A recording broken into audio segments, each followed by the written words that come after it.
We live surrounded by bacteria, viruses, chemicals, and dirt, and yet we're usually pretty healthy.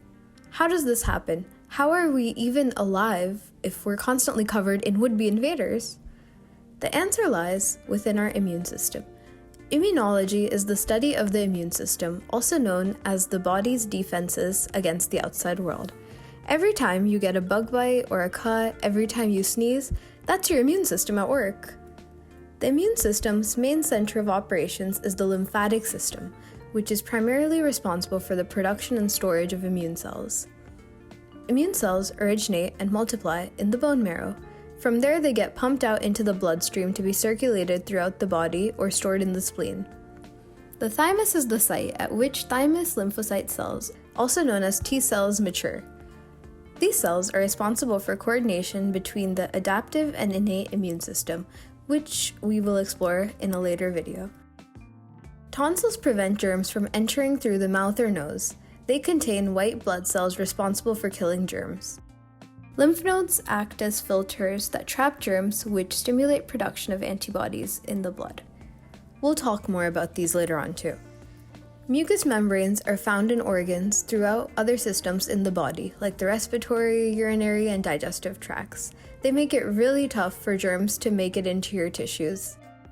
The immune system's most important function is the ability to distinguish between self and non-self. Any foreign, non-self material that can be recognized is called an antigen. Antigens can be just about anything: chemicals, toxins, bacteria, viruses, fungi.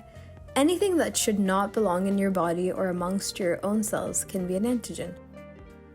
Recognizing whether or not something is an antigen allows your body to eliminate the intruder and keep your own cells safe.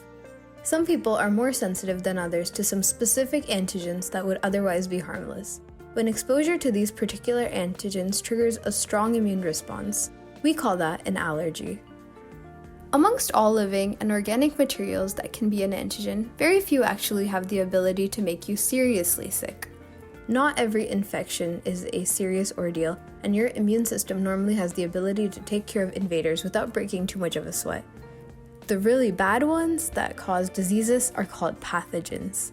Just like the coronavirus, these guys are infamously associated with specific diseases such as chickenpox, measles, Ebola, or polio, just to name a few. So, everything that doesn't belong to your own body is an antigen. But what does the immune system do about it if something gets in anyway? Well, let's break up your full immune system into 3 parts. Parts 1 and 2 are the innate parts, which passively block intruders out and automatically hunt down anything that manages to get in. Part 3, the adaptive part, records and remembers the specific antigens that have broken in before to protect you from them in the future.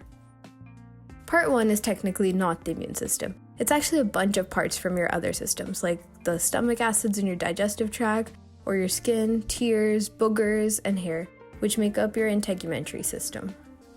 Every time you sneeze or when your eyes water, that's your first-line defenses at work. Most of the time, this is enough to protect you. When you get an injury though, it's like kicking down the front door to your house. Everything can get right on in. When this happens, part 2 kicks into action. First things first, plugging up your injury. This is what bleeding really is. It's your blood putting red blood cells and platelets together to clot any unsafe gaps in your skin and tissues. Scabs and clots act like a temporary band-aid that keeps the injury closed while new skin is rebuilt underneath. You may have noticed in the past that the area around an injury feels warm compared to the rest of your body. This is the same thing as a fever when you're under the weather, and it also happens to be the same reason we cook our food.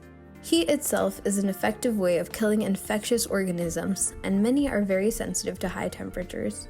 Your body heats up to try and take care of any bad bugs before an infection gets too serious. Meanwhile, the rest of your blood gets to work tracking and attacking invaders that manage to get in through an injury. What we normally call white blood cells are actually a complicated roster of many different types of cells, each with specific functions. In fact, innate cells make up most of the type of immune cells.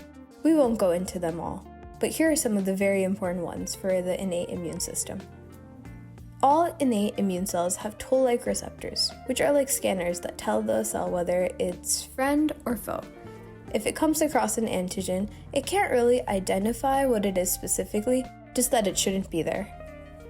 Neutrophils circulate your bloodstream in great numbers 24/7 and are constantly on the lookout for invaders.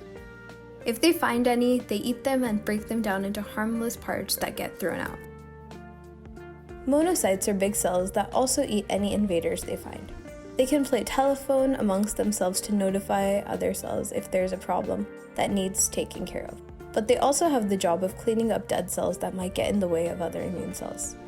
Natural killer, or NK cells, are really important because they can recognize friendly cells that have become cancerous or invaded by viruses.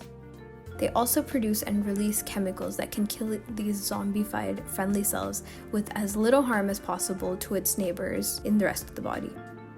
With all these cells moving around an injury site, another part of the innate immune response, inflammation, can make their job a little easier. Remember the lymphatic system? Whenever you feel swelling after you get hurt, that's your body sending extra liquids called lymph full of white blood cells to the battlefield. This is so that there's more space for the cells to swim around and do their job without bumping into each other. Once both steps in the innate immune system have been exhausted, your body starts to kick into third and prepares for activating the adaptive immune system.